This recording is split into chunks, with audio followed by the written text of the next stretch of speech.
하나님께서 우리에게 주시는 말씀 함께 읽도록 하겠습니다. 누가복음 5장 1절에서부터 11절까지고요. 한 절씩 교독하도록 하겠습니다. 무리가 몰려와서 하나님의 말씀을 들을새 예수는 게네사렛 호숫가에 서서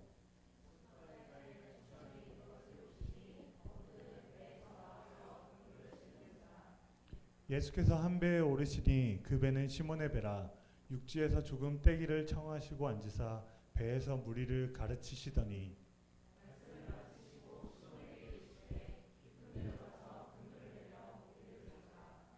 시몬이 대답하여 이르되 선생님 우리들이 밤이 새도록 수고하였으되 잡은 것이 없지만은 말씀에 의지하여 내가 그물을 내리라 하고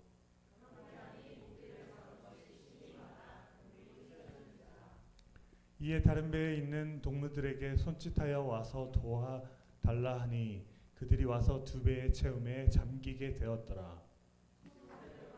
하고 예수의 불발에 엎드려 이르되 주여 나를 떠나소서 나는 죄인이로소이다 하니 이는 자기 및 자기와 함께 있는 모든 사람이 고기 잡힌 것으로 말미암아 놀라고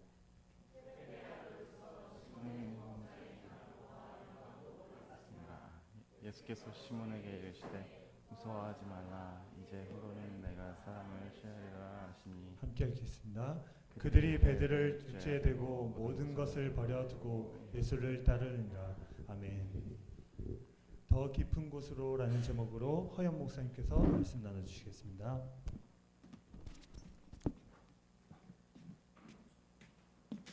네, 함께 기도하겠습니다. 하나님 저의 눈을 열어주시고 저의 귀를 열어주시고 저의 마음을 열어주셔서 오늘 우리에게 들려주시는 말씀 듣게 하시고 단지 듣는 것에 그치는 것이 아니라 그 말씀 듣고 살려고 애쓰고 노력하고 치열하게 살아가기로 다짐하는 귀한 시간 될 수 있도록 우리와 함께하여 주옵소서. 감사드리며 예수님의 이름으로 기도드립니다. 아멘. 오늘 본문은 그 지난주 예레미야의 소명 그 부르심 이야기에 이어서 베드로의 소명에 관한 이야기입니다. 우리가 너무나도 잘 알고 제가 너무나도 개인적으로 좋아하는 또 우리 주일학교 친구들도 많이 들었을 그런 예수님께서 베드로를 고기를 잡고 있던 우리 베드로를 부르시는 그런 이야기입니다. 그러나 조금 차이점이 무언가 한번 생각해 본다면 지난주에 우리가 나누었던 예레미야의 소명 이야기는 내가 계획하지 않았던 소명, 내 계획에는 없었던 하나님께서 나를 부르는 소명. 그래서 내가 너를 알지만 태초부터 너를 알지만 너는 아마 몰랐을 것이지만 내가 오늘 너를 부르겠다. 나와 함께 가자. 나와 함께 이제 하나님 나라를 살아보자 이런 부르심이었다면 오늘 베드로를 부르시는 이 부르심은 응답하는 이제 베드로가 인격적으로 예수 그리스도를 만나고 그 예수 그리스도를 고백하고 내가 이제 이 그물을 버려두고 나의 전부인 이 그물을 버려두고 예수 그리스도를 따르겠습니다. 고백하는 예레미야 지난주에 나누었던 그 말씀과 부르심과 조금 차이를 생각해 본다면 그런 차이가 있는 것 같습니다. 너무나도 잘 아는 본문이지만 혹시 모를 우리 분들이 있을 수 있으니까요. 또 한번 잠깐 보겠습니다. 그런 날이 있는 것 같아요. 그래서 그날 밤은 특히 베드로에게 힘든 날이었던 것 같아요. 고기가 잘 잡히지 않는 밤. 이렇게 해서 이곳에 가서 항상 늘 그물을 던지면 이렇게 고기를 잡아야 하는데 이상하게도 고기가 잡히지 않는 밤. 그래서 그때 당시에는 지금도 제가 고기 잡는 그 어업에 관해서는 잘 모르지만 밤새도록 고기를 잡아야만 했던 그 당시의 상황 속에서 추운 그 갈릴리 호수에서 밤새도록 그물을 던지고 그물을 끌어올리는 일을 배 두 척 그 베드로의 형제들과 함께 그 일을 했지만 거의 잡은 것이 없었던 그런 날이었습니다. 새벽이 밝고 새벽이 오고 이제 아침이 오면 그 잡은 고기들을 시장에 갖다 팔아야 이제 하루하루 생계를 이어갈 수 있는 그런 상황 속에서 그리고 그런 상황 속에서 팔 것도 그리고 가족을 위해 가져갈 것도 아무것도 없는, 그래서 빈손으로 가족에게 돌아가야만 했던 그 베드로의 마음이 얼마나 공허하고 초라하게 느껴졌을지, 느끼고 있었던 그 베드로에게, 시몬 베드로에게 예수께서 다가가셨고, 조금만 이 배를 그때 당시의 상황은 뭐 잘 아시겠지만 예수님이 가버나움에서 행한 기적 때문에 예수의 소문이 많이 퍼졌었고, 그래서 이제 예수를 따르는 무리라고 하거든요. 그 제자가 아니라 그 당시에 그냥 예수의 기적을 따르려고 그냥 궁금해서 그래 예수가 어떤 일을 하는지 보자라고 많은 사람들이 따랐던 그 무리, 제자와 되는 그 무리들이 따랐을 때 그 무리들에 너무 피곤하셨기 때문에 그 배를 조금만 뒤로 물러줄 수 있겠니? 조금만 더 깊은 곳으로 물러줄 수 있겠니? 그러면 내가 이제 내가 이야기하고 싶은 그런 가르침들을 이야기할 수 있을 것 같아 했는데, 그 전에는 제가 말씀을 준비하면서 몰랐던 사실이 이미 그 이후에 이 말씀 본문 이 구절 이후에 더 깊은 데로 나아가서 그물을 던져라 말씀하시지만, 사실 예수 그리스도가 이 베드로를 만나는 이 순간부터 이미 조금 더 깊은 곳으로 의도하지 않게 조금 더 천천히, 베드로는 의도하지 않았지만 이미 깊은 곳으로 나아갈 준비를 하고 있었다는 것이 제가 이제 말씀을 본문을 묵상하면서 처음 느끼게 된 그 조금 예수 그리스도가 본인을 드러내 주시는 그런 주연절에 나눌 수 있었던 그런 말씀이었습니다. 어쨌든 흥미로운 것은 그 예수님께서 들려주신 그 가르침이 어떤 것이었는지에 대해서는 이 누가를 쓴 누가의 저자가 얘기하지 않고 있어요. 왜냐하면 그 누가가 예수님께서 그날 가르쳐 주셨던 그 가르침은 중요한데, 사실 내가 놀란 것은 예수께서 가르치셨던 그 가르침이 아니라 사실 이 부분이야라는 것들을 이제 이야기하려고 하죠. 그래서 메시지 성경의 영어 성경의 한국어 번역을 조금 보니까 제 마음에 들진 않지만 push out into deep water라고 돼 있어요. 그러니까 그거를 메시지 그 유진 피터슨 한국어로 번역된 성경에는 그냥 깊은 데로 나아가라라고 돼 있는데, push out into the water라는 것은 이게 push out이 약간 밀어내는 것이거든요. 그러니까 물을 약간 헤치고 나갈 때 노를 저어야만 가고 있는 것처럼 우리 상황 속에서 우리 삶에서 이렇게 있는 우리 호수에서 살고 있는 나의 일터가 되었든 그것이 나의 삶의 자리가 되었든 그냥 자연스럽게 내가 그 깊은 곳으로 나아가지는 것이 아니라, 이 유진 피터슨이 이해했던 깊은 곳으로 나아가라는 말씀은 내가 이렇게 푸시아웃 하고 손을 젓고 노를 저어야만 그 깊은 곳으로 나아갈 수 있는, 그래서 그렇게 한번 나아가 볼 수 있겠니? 라고 초대하니까 그 어감이 좀 다르죠. 그냥 깊은 곳으로 나아가라 하고 그냥 go into the deep water 하고 push out into the water 하고 좀 그 차이점이 있는데, 아무튼 깊은 물로 나가서 그물을 내리고 고기를 잡아라. 저라면 열받았을 것 같습니다. 이거 뭐 한 30살 초반, 우리 교회 30살 초반 누구 30살 초반밖에 돼 보이지 않는 젊은 유대 청년이 이 갈릴리 호수라면 눈 감고도 헤엄쳐갈 그 아는 나에게, 나는 배우지는 못했지만 이 갈릴리 시골 출신이지만 뭐 비록 함덕에서 고기잡이를 하고 있지만 어디 서울 육지에 젊은 유대인 하나가 와가지고 고기를 일로 던져라, 그물을 일로 던져라, 깊은 데로 나아가라, 던져라 하니 아마 베드로의 심정은, 제가 일반적인 날이었으면, 일반적인 그냥 어떤 여러 날 중에 하루였으면 베드로가 싸울래? 이렇게 싸울래 했을 수 있지만, 처음에 얘기해 드렸다시피 그런 날이었습니다. 이날 베드로에게는 물고기도 잡히지 않고 아무것도 할 수 없고, 그 지난주에 함께 나눴던 아브라함의 그림에서 보시듯이 그냥 하나님 앞에 빈손인 것 같은 그런 내 자신을 발견하고, 도대체 나는 누군가? 여기서 나는 뭘 하고 있는가? 나는 도대체 어떻게 살아야 하는 건가?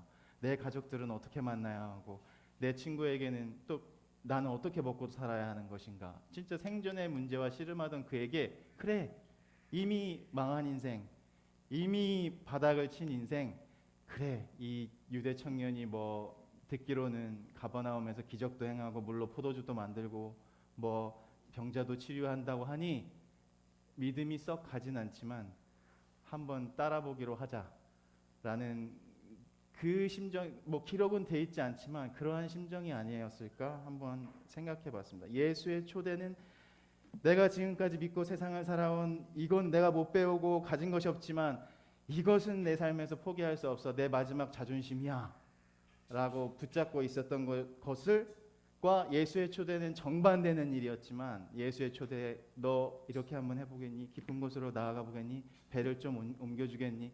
이런 초대는 나의 신념과 나의 믿는 것과는 정반대되는 일이었지만 그래서 매우 불쾌하게 여겨질 수 있는 초대였지만 부르심이었지만 열린 마음으로 작은 틈 이게 뭐 열려서 제가 그렇게 하겠습니다 이제 깊은 곳으로 가겠습니다 처음부터 그렇게 했던 것은 아닌 것 같아요. 제 생각에는 작은 틈 우리 삶에서 그래 이것은 포기할 수 없지만 이 작은 틈은 내가 너에게 열어주겠어. 그 정도는 내가 한번 해보겠어 라는 그 틈을 통해서 예수 그리스도가 비집고 들어오셔서 이제 베드로가 예상하지 못했던 전혀 상상하지 못했던 그 일을 펼치시는 그래서 결국에는 깊은 곳으로 갔고 그물을 던졌고 뭐 요한복음에는 몇 마리를 잡았다까지 그 수도 기록되어 있지만 사실 엄청난 물고기를 잡아서 끌어올리기 힘들 정도의 물고기를 잡았기 때문에 형제들을 불러서 같이 들어올리자 하고 그 예수의 저는 이 기적 사건을 저의 워딩으로는 하나님 사건, 예수 사건이라고 부르고 싶거든요. 그 미라클이라는 표현보다는 하나님을 만나는 사건. 그 폴틸리가 얘기하기로는 누구인지는 알 수 없지만 이 실제가 무엇인지는 알 수 없지만 울티메이트 컨선이라고 표현하는 궁극적 실제. 뭔지 잘 모르겠지만 이 빛, 이 진리, 이 생명, 그 생명을 베드로가 이 갈릴리 호수에서 만나게 되는 일입니다. 근데 우리 삶에서 이러한 일이 일어난다면 우리가 어부는 아니지만 갑자기 주문이 현수막 100개만 만들어 주세요. 뭐 커피 1000잔 주문하고 싶어요. 뭐 내가 감당할 수 없는 정도의 뭐가 있을까요? 타일러 필요해요. 저희랑 계약 맺어요. 1년 동안 저희 타일러 해주세요. 막 그러면 이제 나 1년 동안은 뭐 한 몇 년 동안은 나 이제 먹고 살 걱정 안 해도 되겠다. 주여 나를 떠나지 말아 주소서. 제발 나를 떠나지 말아 주소서. 이렇게 해야 되는데 베드로의 제일 궁금증은 왜 베드로는 그런 경험을 하고 나서 저는 죄인입니다. 저를 떠나소서 이렇게 얘기했을까? 이제 이게 저의 리플렉션의 시작이었습니다. 저는 이 일을 감당할 수 없습니다. 저는 당신을 감당할 힘이 없으니 저를 떠나소서. 그런데 여기서 아하 하고 저의 에피파니는 그 예수님께서 이거구나라고 느꼈던 것은 지난주 나눴던 예레미야의 고백과 같이 특별히 아브라함의 고백과 같이 그 고백과 닮아 있구나라고 생각했습니다. 저는 이 일을 감당할 수 없는 존재입니다. 이러지 말아주세요. 갈릴리 못 배운 어부 출신에 불과한 사람이지만 난 이제 당신이 누군지 알겠습니다. 그러나 제가 이해하는 당신은 예수 그리스도는 빛과 진리는 이 갈릴리에 살아가는 고기 잡으면서 살아가는 내가 감당하기에는 당신의 그 크기와 깊이와 넓이와 높이가 너무 큰 것은 알겠으니 이제 나는 그 일을 감당하지 못하겠으니 제발 저를 떠나주십시오라고 하고 있지만 사실은 본인의 자아가 무너지고 예수 그리스도 내가 철저히 믿었던 그 신념이 무너진 그 상태에서 예수 그리스도의 진리를 발견하고 예수 그리스도를 인격적으로 만나고 그 예수 그리스도를 인격적으로 참 고백을 하게 되는 이제 내가 누군지 알게 되는 내가 무엇을 해야 되는지 알게 되는 내가 누구를 따라야 하는지 알게 되는 그 사건이기 때문에 누가가 아까 예수에서가 한 그 가르침을 자세히 기록하기보다는 지금 이 순간은 예수의 가르침 그 갈릴리 호숫가에 앉아서 많은 사람들을 가르쳤던 그 가르침보다 예수가 베드로를 만났던 이 부르심의 사건이 이 예수 사건과 이 하나님 사건이 이것보다는 훨씬 중요하다라고 그 누가는 느꼈기 때문에 이것을 자세하게 기록하고 있는 것 같습니다. 베드로가 미친 것 같아요. 제 생각에는 베드로가 약간 그 아무리 이렇게 생각해도 미쳤고 나를 떠내줘 주세요라고 이게 진짜 정신 못 차리네라고 느낄 수 모두가 이렇게 예상할 수 있는 장면에서 제가 당신을 평생 주님으로 모시겠습니다. 현대인의 성경 버전에서는 주님 저는 죄인입니다. 제발 저를 떠나 주십시오라고 번역하고 있습니다. 선생님이라고 처음에 불렀던 랍비라고 불렀던 선생님이라고 했던 마스터라는 표현이 이 뒤에서 이제 이 고백을 저를 떠나 주십시오라고 할 때는 my lord, 그러니까 내 주님이라고 표현돼서 기록되어 있으니까 이제 예수 그리스도가 누구인지를 알고 경험한 베드로의 고백인 것을 볼 수 있습니다. 그렇기 때문에 단순한 기적 이야기에 포커스를 맞춰서 베드로가 우리가 예수를 따르면 예수의 부르심에 순종하고 예하면 우리는 153마리의 많은 물고기를 잡게 되고 나의 삶은 물질적으로 변화하게 된다라는 것이 전혀 아님을 우리는 알 수가 있죠. 주님 앞에 자신이 죄인임을 깨달았고 선생님 앞에서 자기를 죄인이라고 고백하는 사람은 없지만 빛이신 주님 앞에서 베드로가 깨달았던 것은 자신이 어둠 속에서 살아가며 삶을 살아온 존재라는 자기 인식과 깨달음.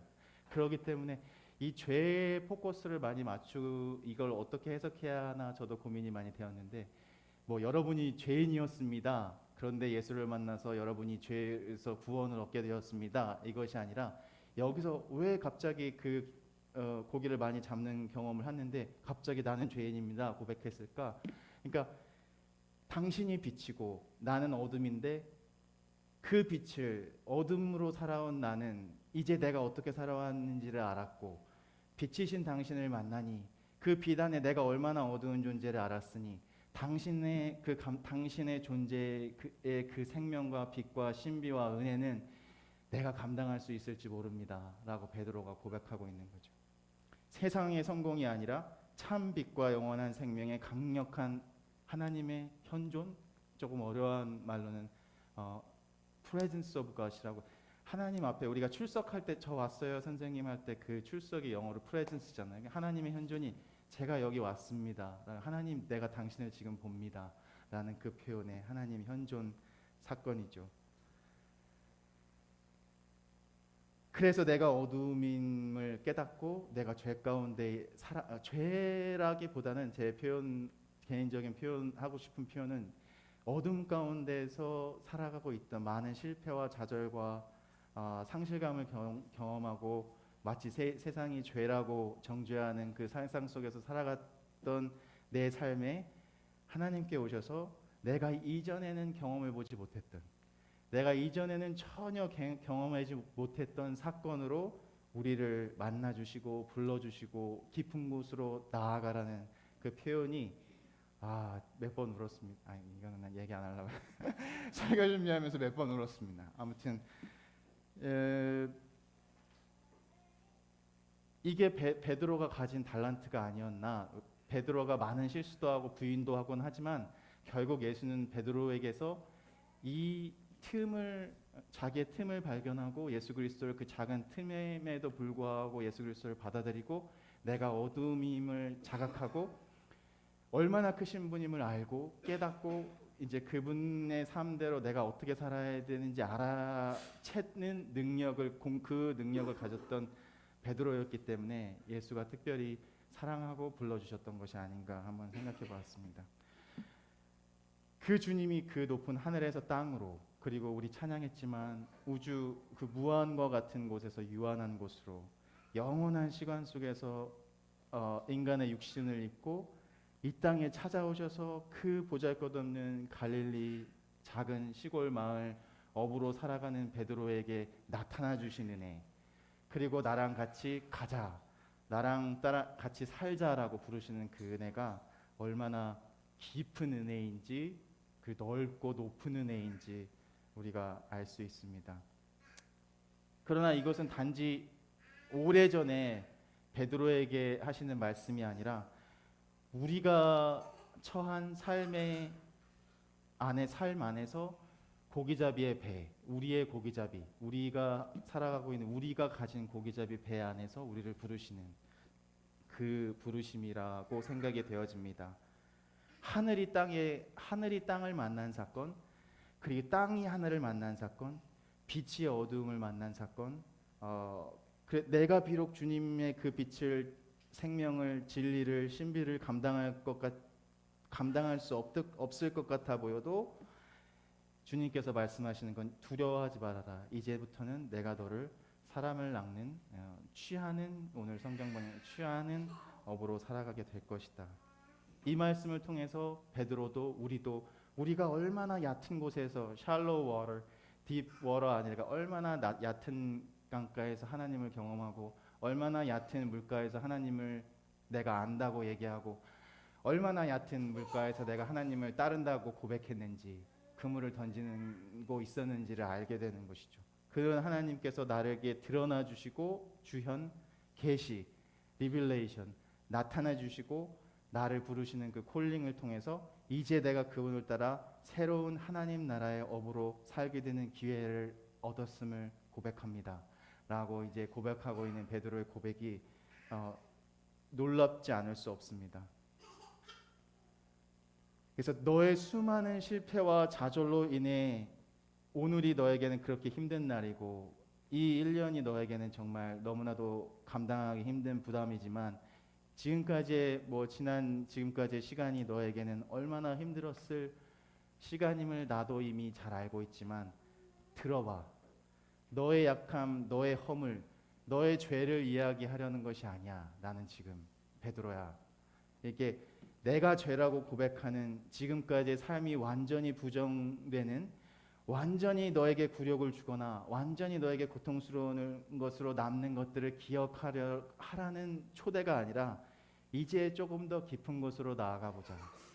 이제 조금 더 깊은 곳으로 나아가 보면 그동안에 이전에는 경험하지 못했던 그 넓이와 높이와 깊이의 하나님 나라를, 얕은 곳에서 체험하던 하나님 나라를 이제 내가 체험해 볼 거야 라고 초대하고 있는 그 초대였어요. 근데 제가 한 주일 동안 내가 이래도 되나 할 정도로 바쁘게 살았거든요. 근데 바쁜 게 그렇게 특별하게 바쁜 게 아니에요. 황지영이랑 노느라고 그 미쿠니 팝업 있어서 제가 여러분도 알겠지만 여기 저랑 특별히 다르지 않은 것 같은데 그 지금 일주일 동안의 사이클이 일상 루틴이 제가 잠깐 말씀드린 궁금하지 않겠지만 제 일주일의 루틴을 잠깐 말씀드리면 세순 유치원 가서 짐 싣고 다 우리 형제들 가서 싣고 옮기고 막 밤에 이름에 와서 라면 먹고 뭐 먹었지? 하여튼 라면은 아니거든. 좀 좋은 거 먹었어요. 라면은 아니었고 좀 좋은 거 먹고 그 다음 날에는 제가 까미 갔나? 월요일 하여튼 기억도 안 나요. 하여튼 거기 월요일 날에는 까미 가가지고 우리 현우 형제 보고 있습니다. 아무튼 현우 형제 카페 가가지고 그 몇 평 정도 될까요? 우리 몇 평 정도 될까요? 거기가 공간적으로 따지면 대여섯 평 정도 되죠? 거기서 하루 종일 놀다가 제가 하는 것도 없어서 그냥 우리 희경자매 데려다 주는 게 제 큰 임무였거든요. 거기에 그 황지영이 바쁜 척할 때 이제 거기 데려다 주는 게 제 큰 임무였는데 거기 가서 하루 종일 놀다가 밤에 늦게 집에 들어와가지고 봄이야 미안해 이렇게 인사하고 그 다음 날 또 나가야 돼. 그래서 나가가지고 그때는 이제 대울로 올라가가지고 이제 미쿠니 팝업하는데 눈 오고 길도 미끄럽고 그 산골짜기에 황지영은 사랑하는 제자와 함께 산으로 그 산으로 올라가셔가지고 거기서 손님도 사실은 안 오는데 오픈 준비하고 거의 제가 먹는 커피가 한 4-5잔 되는데 거기서 그 커피 마시고 있으면 되게 신기하게 이게 뭐지? 거기도 거기는 몇 평 정도 될까요? 거기 그 공간은 한 10평? 10평 좀 안 될 것 같은데 10평 안 될 것 같은데 그 평수 되는 공간에 사람들이 계속 와요. 그래서 막 오고 근데 되게 희한해. 그냥 팝업 카페 같지 않고 일일 찻집? 약간 일일 찻집 느낌으로 아이고야 돈 받아라.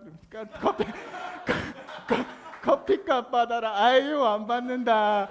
아이고 그래서 아이고 계좌번호 알려줘라. 아이고 계좌번호 안 받는다. 이거 한 잔 더 먹어라. 아이고 배부르다. 아니 이게 도대체 이 팝업을 왜 하는 거야 이거? 이거 그냥 집에서 그냥 뭐 돈 저 도와주세요. 어렵습니다. 그래서 계좌로 얼마 뭐 10만 원 보내주세요. 그래서 도와주면 되지.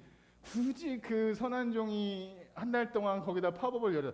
되게 비경제적이고 되게 비효율적이고 되게 비상식적으로 사람들이 모이고 사람들이 거기서 커피를 마시고 근데 또 좋대 다. 너무 좋아, 너무 좋아, 행복해. 그래서 제가 이제 거기서 책도 보고 커피를 읽다가 이게 뭐지? 이게 내 뭐 하고 있는 거지 여기서? 약간 일주일 있다. 그게 월요일만 아니라 월, 화, 수, 목, 금, 토요일까지 제가 그 팝업에 들락날락하면서 커피 마시고 우리 교인들 여기 철기 형제님은 일주일 동안 내내 봤거든요. 하루도 빠짐없이. 거기서 보고 우리 뭐지? 근데 이게 하나님의 가족이구나. 이게 제가 이제 이전에 경험해보지 못했던 제가 이제 그 고백이라고 이 말씀과 연결시켜서 생각해봤던 것이 이 갈릴리 호수라는 것이 담수호로는 가장 낮은 곳에 위치한 한 깊이 23m에서 25m 정도 되는 호수인데 뭐 헷갈리기도 하잖아요. 이게 호수라고 불리지만 갈릴리 어떤 사람은 갈릴리 바다라고 부르지만 갈릴리 바다라고 부르지 않고 갈릴리 호수라고 부르는 것은 지리학적으로 그리고 뭐라고 얘기해야 되죠? 그게 지정학적으로 그 갈릴리 호수라는 곳이 닫혀진 공간이에요.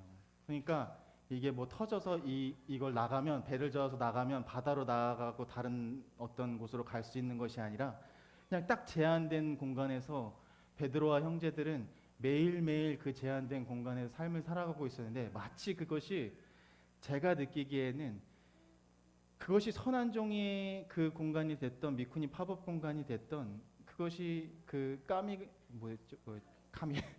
카미 카페가 되었던 우리 이음교회가 되었던 물리적인 공간과 깊이와 넓이와 그 넓이, 깊이, 높이, 그렇죠? 넓이, 깊이, 높이로는 계산할 수 없는 이 공간으로 그러니까 이 공간에서 내가 만약에 세상적인 방법으로 비즈니스를 하고 살아가고 내가 이곳에서 무엇을 한다면 딱 리미테이션이 이 정도밖에 없어서 이 정도에서 나오는 매출, 이 정도에서 내가 얻을 수 있는 기쁨, 이 정도에서 내가 얻을 수 있는 행복감은 정해져 있어야 할 텐데 물리적으로 이 미쿤이라는 작은 뭐였죠? 그 모토가 작은 천국? 무슨 작은 천국이었는데? 사랑스러운 작은 천국. 그래서 이곳이 개인적인 얘기해서 좀 죄송한 사랑스러운 작은 천국이라고 불릴 수 있는 것은 심지어 뭐 파산 얘기는 하지 맙시다. 심지어 모든 것이 나 이제는 모르겠습니다. 나는 이거 어떻게 해야 될지 모르겠지만 그냥 저는 형제들 보는 게 좋고 자매들 보는 게 좋고 만나서 커피 마시면서 초대하고 하나님 나라를 꿈꾸고 이렇게 가족처럼 느끼는 것이 참 좋습니다. 라고 전혀 세상 사람들이 이해할 수 없는 공간감과 높이감과 깊이감을 체험하면서 살아가는 것이 하나님 나라의 그 삶의 비밀이 아닌가라는 생각을 한번 해보았습니다. 뭐 이것이 물리적으로 제가 조사를 해왔는데 물리는 잘 모르니까요. 그래서 우리가 처한 그 깊이와 높이와 넓이는 상대적일 수 있다. 상대적일 수 있다는 것이 예를 들어서 놀이터와 축구장과 여기 그랜드 캐년이 있으면 누가 보아도 놀이터가 축구장보다 작고 축구장이 그랜드 캐년보다 작고 물리적인 크기와 높이와 깊이는 정해져 있지만 놀이터에서 행복한 경험을 했던 우리 어린이 친구들은 그 놀이터라는 공간과 그 깊이와 넓이와 높이가 이 축구장의 크기로는 물리적으로는 이해할 수 없는 그 기쁨과 놀라움을 체험할 수 있는 곳이고 반면에 뭐 수영장이 되었던 축구장이 되었던 물에 대한 트라우마를 상대적으로 가지고 있던 사람에게는 그 공간이 갈릴리 바다가 어떤 사람에게는 되게 아름다운 여러분 가본 분들겠지만 되게 아름다운 바다잖아요. 그 아름다운 바다지만 내가 물에 대한 트라우마를 가지고 있는 사람에게는 이 공간이 비록 놀이터보다는 큰 공간일지 모르지만 그곳에서 개인적으로 느끼는 그 깊이와 높이와 크기는 상대적일 수 있다라는 것들을 이게 또 하나 우리가 생각해 볼 문제가 아닌가 생각해 보았습니다.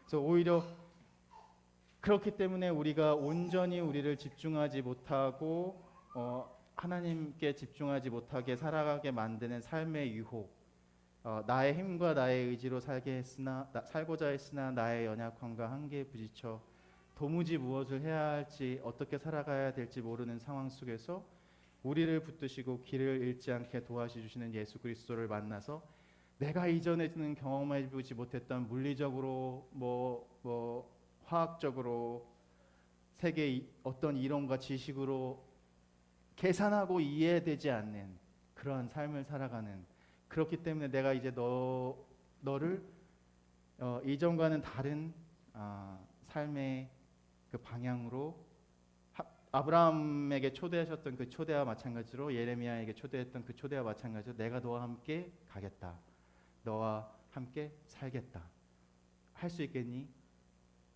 금을 놓고 나 따를 수 있겠니?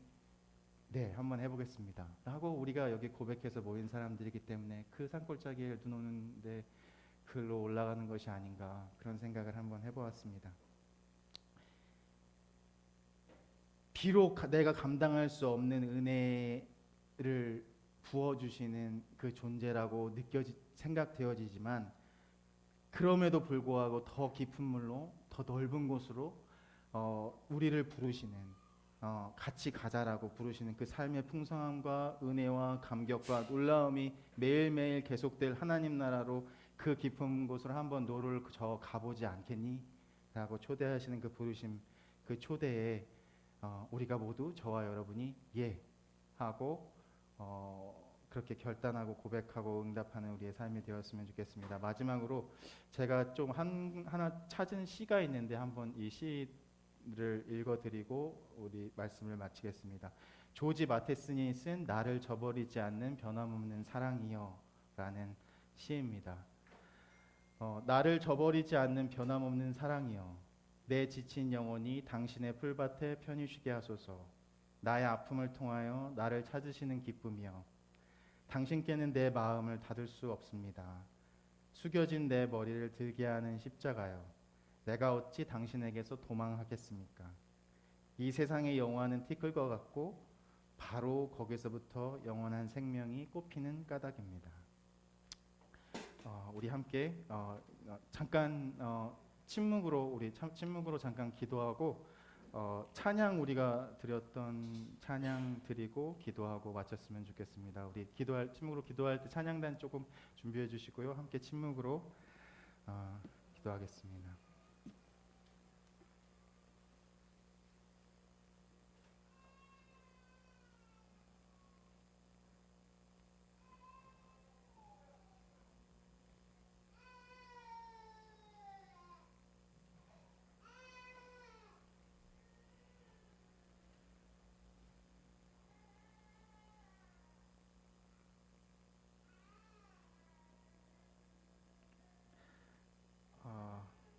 네, 우리 그러면 찬양단 준비될 수 있을까요? 우리 불렀던 그 찬양 제목이 뭐였죠? 그 모든 날이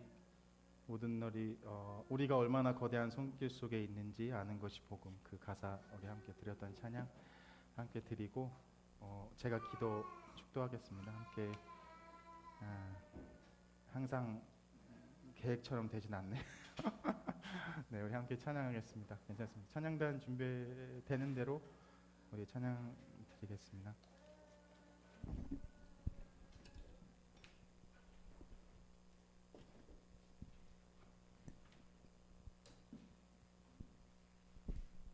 그 제목 뭐였죠? 그 전에 처음 이거 알파와 오메가 찬양인데요. 제가 즉흥적으로 죄송합니다. 튀어서 네, 한번 이 찬양이 너무 같이 찬양할 때 좋아서 한 번 더 이 찬양이 오늘 함께 나눈 본문 말씀들의 내용들도 많이 담고 있는 것 같아서 한번 우리 말씀을 나누는 후에 함께 불렀으면 좋겠다 생각되어져서 우리 한번 불러보겠습니다.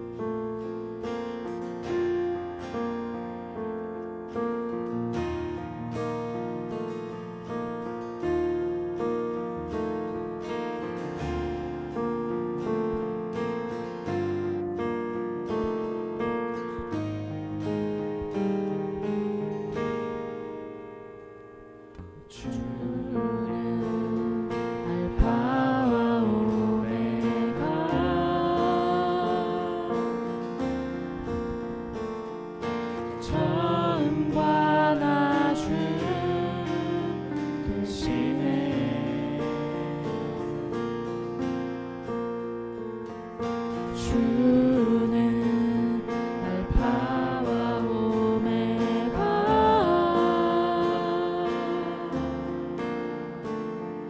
시간의 주인 되시네.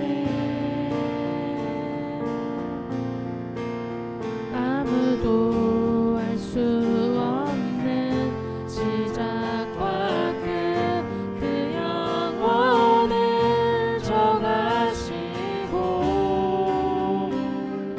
스스로 대신 우리가 얼마나 거대한 손길 속에 있는지 아는 것이 복음.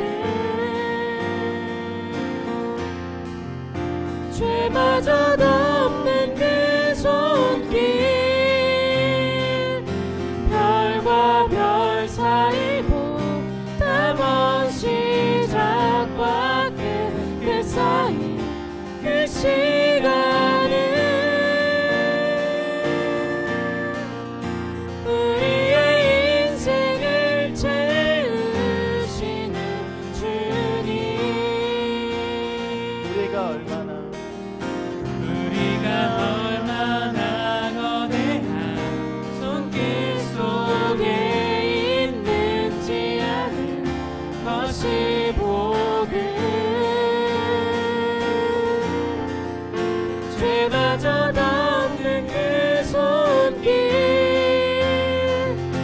별과 별 사이가 다 먼 시작과 끝 사이 그 시간은 우리의 인생을 채우시는 주님.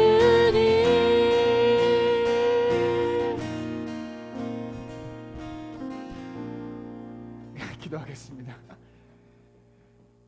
기도, 태욱 기도, 기도하겠습니다.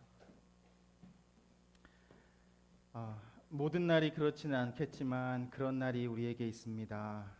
우리가 얼마나 거대한 손길 속에 있는지, 우리가 얼마나 거대한 손길 속에 있는지를 아는 것이 복음임을 깨닫는 순간들이 있습니다. 우리가 얼마나 거대한 손길 속에 있는지, 우리의 죄마저, 그 어둠 같은 죄마저 덮는 그 손길을 발견할 때 있습니다. 하늘과 땅의 그 수억만 년의 차이와 시간과 공간에 넘어 예수 그리스도의 은혜와 사랑으로 채우시는 그 은혜를 생각하며 나의 삶이 무너진 것이 무엇이든, 나의 삶에 깨어진 것이 무엇이든, 나의 삶에 잃어버린 것이 무엇이든, 내가 악착같이 나의 삶 속에 붙잡고 있었던 것이 무엇이든 그런 것들 놓게 하시고 더 멀리, 더 깊이, 더 넓게 우리를 채우시는 그 충만함 속에 부르시는 그것이 바로 복음임을 이 시간 우리가 고백합니다. 함께 살자고, 함께 걷자고 초대하시는 그 은혜 안에서 우리가 주님의 풍성함을 발견하게 하시고 조금 더 우리의 삶 속에서 깊은 데로 나아가 우리의 삶의 깊은 곳에 찾아오셔서 우리를 부르시고 만나주시는 그 풍성한 은혜를 하루하루 체험하며 고백하며 축하하며 살아가는 우리 모두가 되기를 기도하며 주님의 손길을 구합니다. 이제는 우리 주 예수 그리스도의 은혜와 하나님의 사랑과 성령님의 보호하심과 인도하심이 이 시간 주님의 말씀을 듣고 비록 어둠 가운데 실패하고 좌절하고 깨어져 아무것도 할 수 없는 것 같은 상황 속에서도, 앞이 보이지 않는 것 같은 상황 속에서도 그 부르심에 응답하여 더 깊은 곳으로 나아가 그물을 던지기를, 내 삶의 그 그물들을 던지기를 다짐하고 결단하는 이 자리에 함께 모여 예배한, 그리고 고백하고 찬양하고 기도한 우리 이음의 식구들 한 사람들 위해, 그 가족 위에, 또 그 기도의 제목들 위해 이제부터 영원토록 함께 하시기를 간절히 축원합니다. 아멘.